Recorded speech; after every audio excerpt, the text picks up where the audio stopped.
Even the things that we disagree on, we can sit here in absolute friendship and discuss. Even the things that we would go to the mat screaming, "I disagree with you on this." And we can sit here in absolute friendship and discuss that. There has never been a thought in my life that because I disagreed with someone so vehemently that I would pull out a firearm and shoot somebody because of it. Right. I would just be like, okay, I'm either failing to make my point in convincing this person, or this person is so walled off that I'm going to be unable to reach them anyway, and that's that. Is this a mental disorder? For me, it's a root cause thing here. I don't want to treat the symptoms anymore. We need to find the bleeping problem and fix it.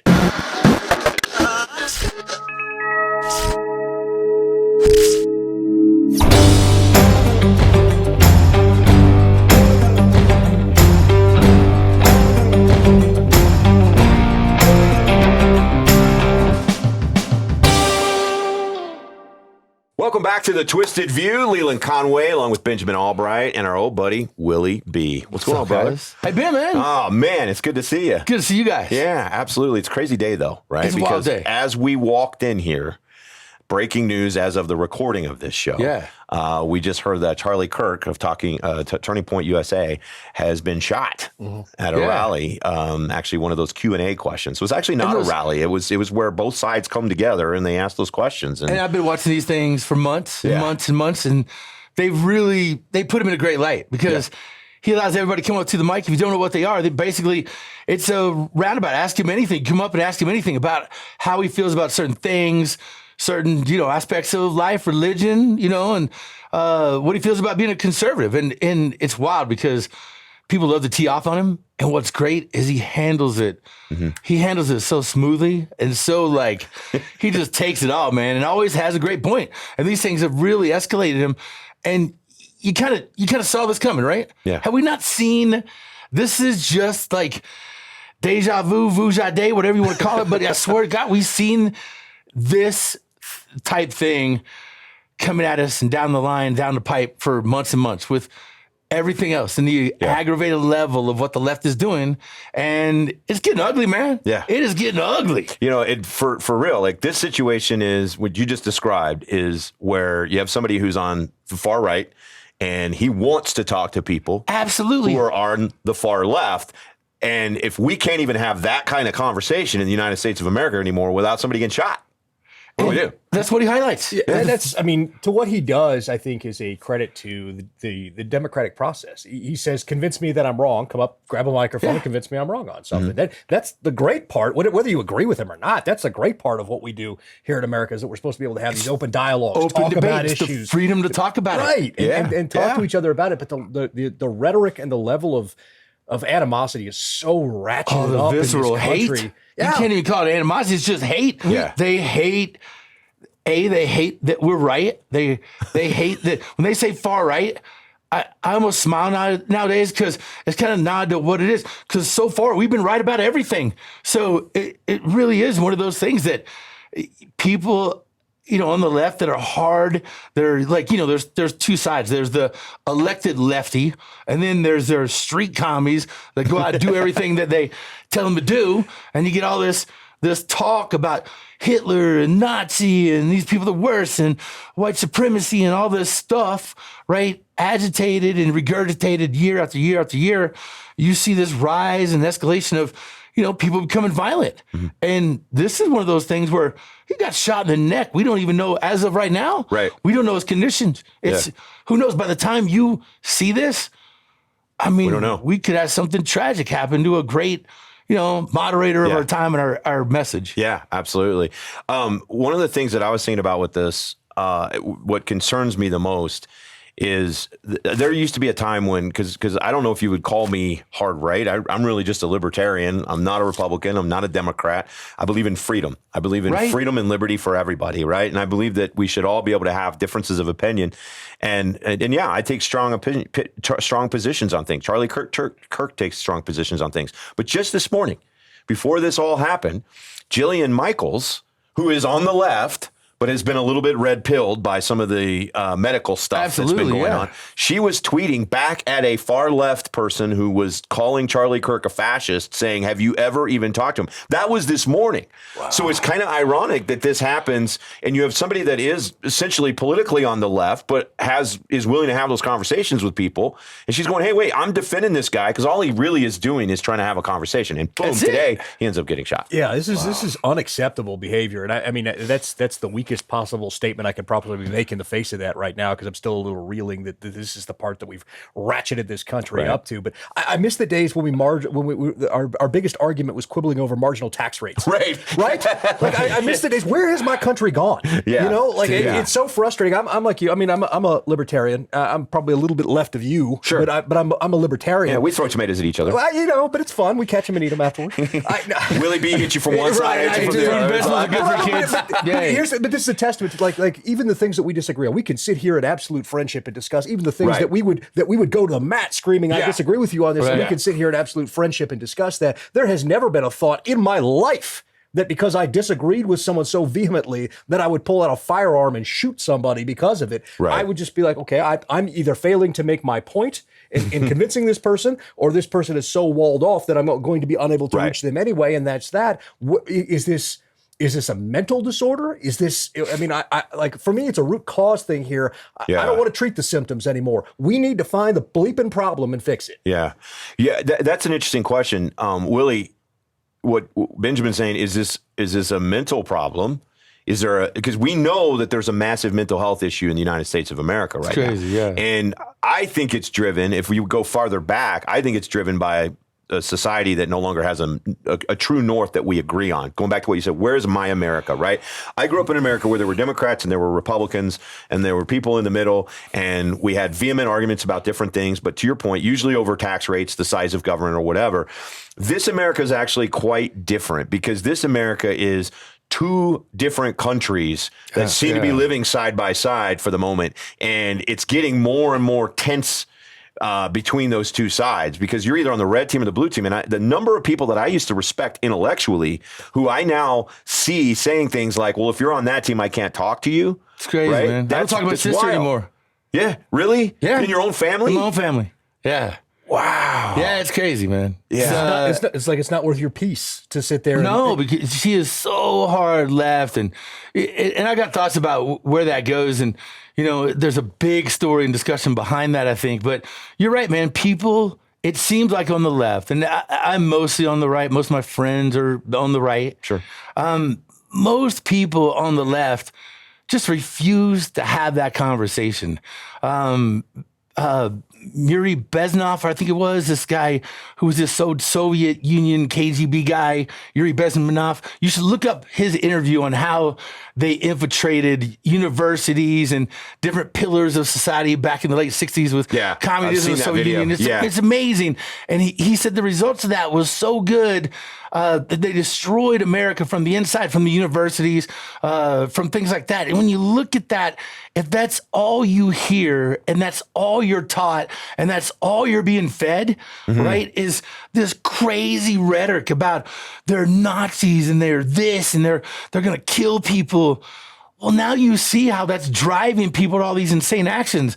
So on this side of the fence, it's more of what we should do, knowing that nowadays. I mean, I'm almost to the point where I feel like every person on the right should strap up. Like, well, seriously, it's getting people crazy. should be armed. Yeah, right? they we're all big 2A guys. Yeah, like, you should be armed, like, right? Man, watch out. But I think about that young girl from Ukraine. Another, that was that's on what the I'm saying, bus, that included, in like, North Carolina. And, wow. I was watching that video from kind of a firearms instructor point of view. And I was like, there's not anything that she could have done to protect herself in that moment. A situational awareness, man. That's what I was going to say, because she is on her phone in that moment. Yes. And I'm like, you are a small human being on a transit bus where we know that a lot of stuff happens, and you're your first thing to do is to get, and I'm not trying to weigh on her because that was a terrible, terrible tragedy, and it has ignited a lot of discussion. But I'm like, we have to understand that we live in a violent world. And I said on Twitter or X or whatever we call it the other day, I said, look, we've invited evil in and we have submitted to it because there's this essence about our conversation in America where we can't have these conversations about what happened there, what was behind that, why that happened. No, the media blocks out. Go 14 times, man. Right. And I was going to ask the question to you guys. How much responsibility does the media bear for this? Because to your point, you have a generation of kids that have grown up in a world where all they've heard is the fascist, Nazi, blah, blah, blah. That's all they've heard because that's all the major media outlets repeat over and over again. We live in a time when CBS National edits conversations of Republicans. Well, they just did, but now they're like, okay, we'll stop now. Yeah. But how do you have that national dialogue if the media isn't an honest arbitrator of the discussion?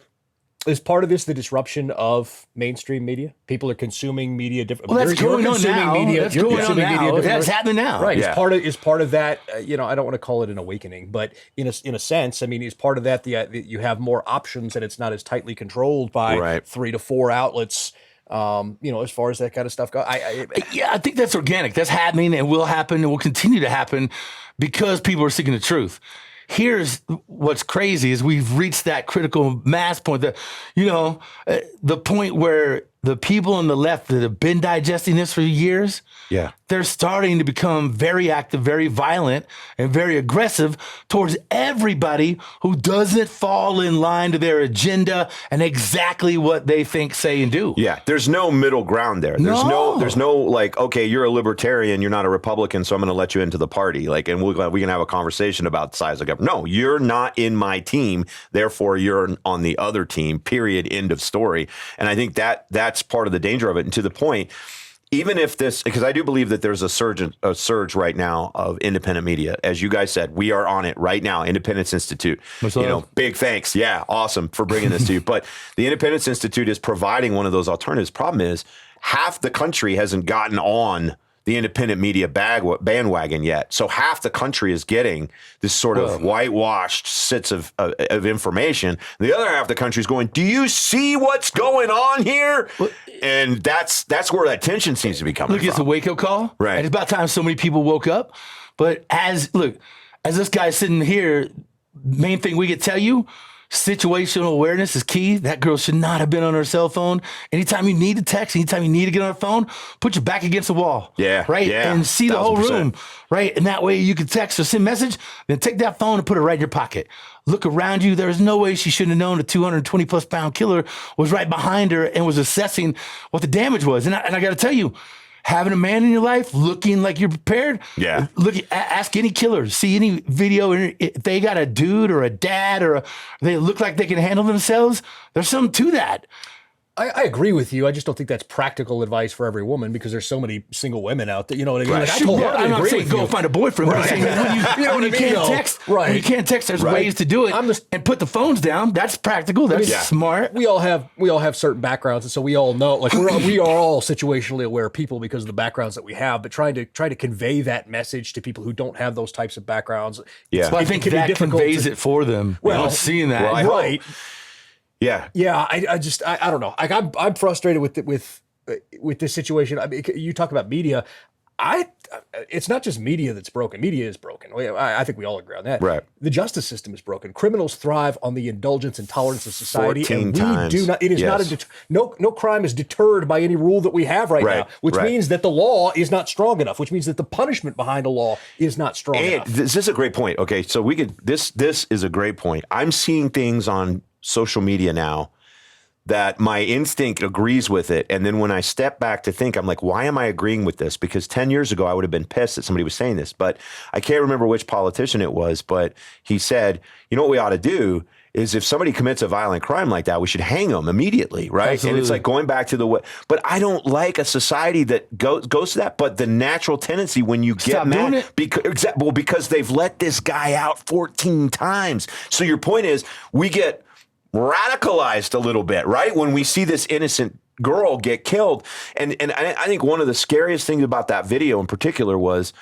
I watched the lead up to it, and this guy is sitting behind her while she's on her phone, and you see him take his knife out, and he very nonchalantly opens it up, and he gets himself ready, and you want to say, look behind you. Well, this is coming, right? But the fact that he was let out 14 times. No, the most disturbing things happens after the people not doing anything. They just let him bleed out. Yeah, right. He meanders out of there. Yeah. And everybody around this girl witnessed her being stabbed multiple times. They just walked out. There was one guy at the end. A lot of the videos cut him off. Man. There was one guy at the end that came over, and he was kind of holding her in his arms as she bled out. Like there was one guy, but he waited. And I don't know if that was because he didn't, Who does that? That's just amazing. It's wild. Yeah, man. That they didn't jump that guy. They didn't go to aid this. They didn't call 911. Right. Like, they let this poor girl bleed Here's out. the broader point I'm making. I don't want to live in a society that doesn't have a second chance for criminals. Right. Okay? The problem is when you give them 14 chances, even a guy like me who doesn't want to see those kinds of things bantered about goes, well, we got to do something to get our hands around this problem, right? Like, because you can't let evil people out over and over again and expect them not to continue to do evil things. I mean, for me, I think everybody deserves a second chance and no one deserves a third. Yeah, you know what I mean? Okay, I'm with you. We can agree on that. You can. That's just the way I look at it. Like, and I get it. Some things take longer for things to sink in, for other people to get it right, to back all that kind of stuff. And I want to be of the kind of guy that extends the helping hands to people that want to do that. But a guy getting released a dozen times doesn't want that. Right. He does not. He wants to continue to do. And look, Colorado's the same way. Oh, totally. I just had my truck stolen by a guy who had been convicted of like seven or eight prior stolen vehicles. Right, he's in jail right now for stealing a vehicle because he got busted, and they just kept letting this guy out. This is over a period of almost 2 years. Had to respond to Elon Musk. Just was it yesterday? Because the guy that tried to kidnap the girl here in Denver, a kid. Yeah, and they let him out because he couldn't. And there's two right now, 2 cases now. Does it come back to the judges? Yes, I want to bring this up. But it also comes back to the prosecutors and the legal system in the state. The lady Teresa Stokes, I didn't know this.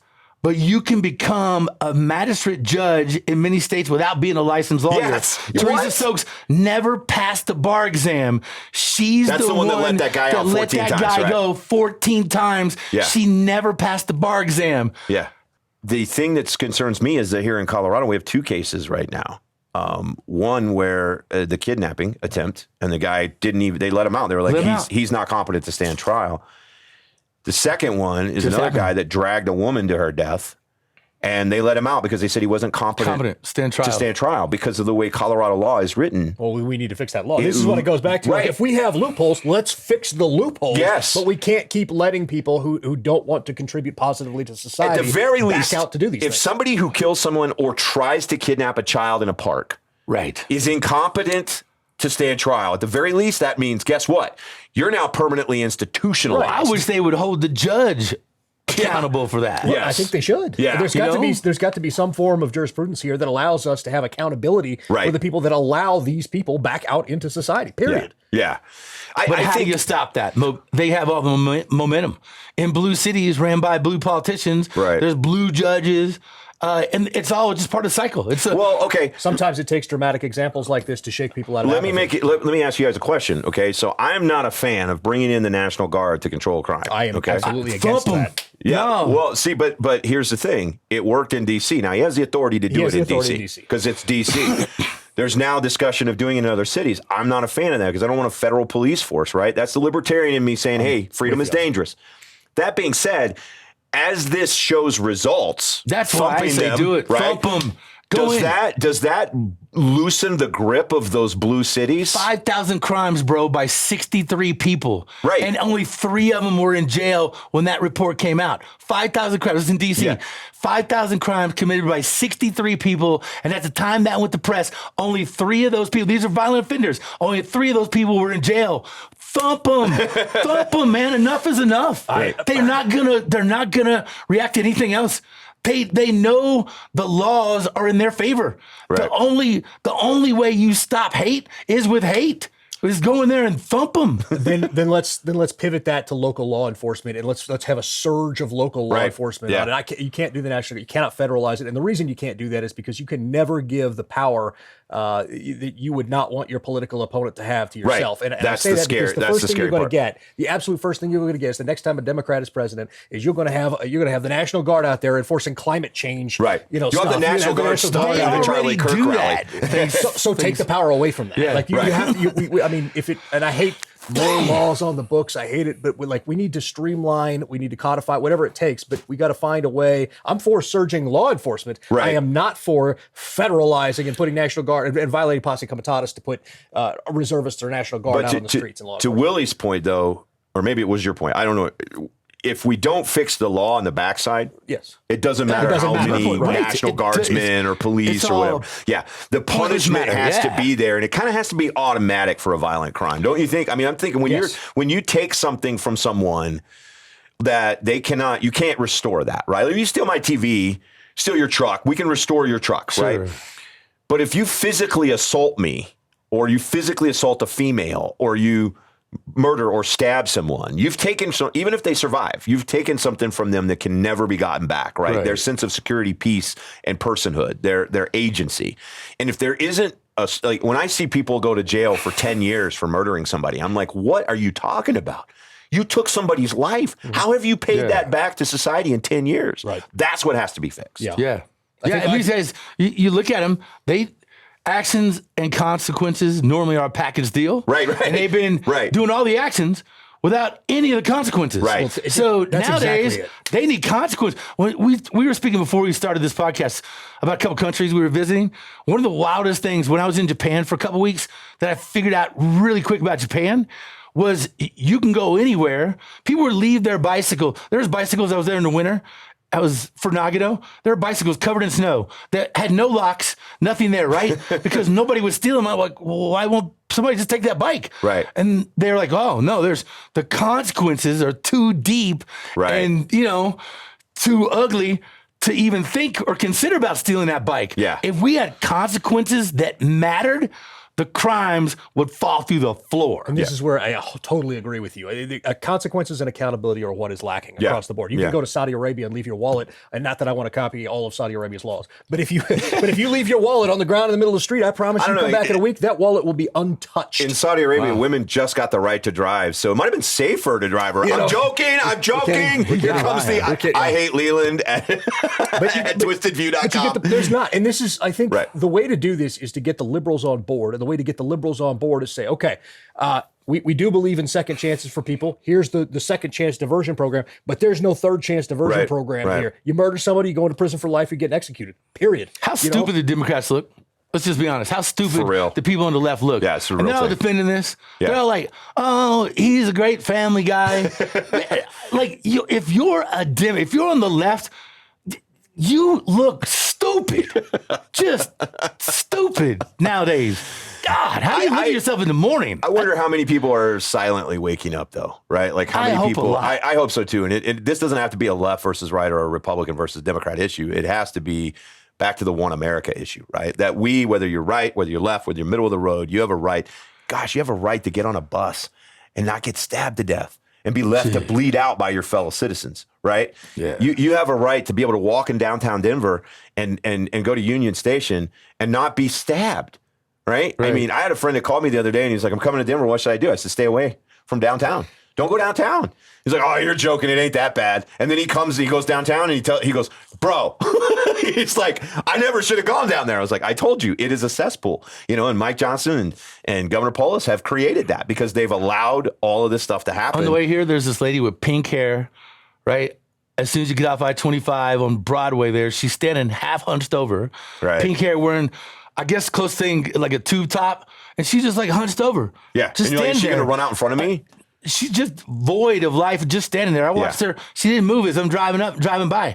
Just this woman hunched over, half on the sidewalk, half, in the road, and drugs. And you know what? That is not letting her be there like that in that situation is not compassionate. It's not helpful to anyone. Letting that guy out of jail 14 times, that's not compassionate. No. It's not compassionate for him.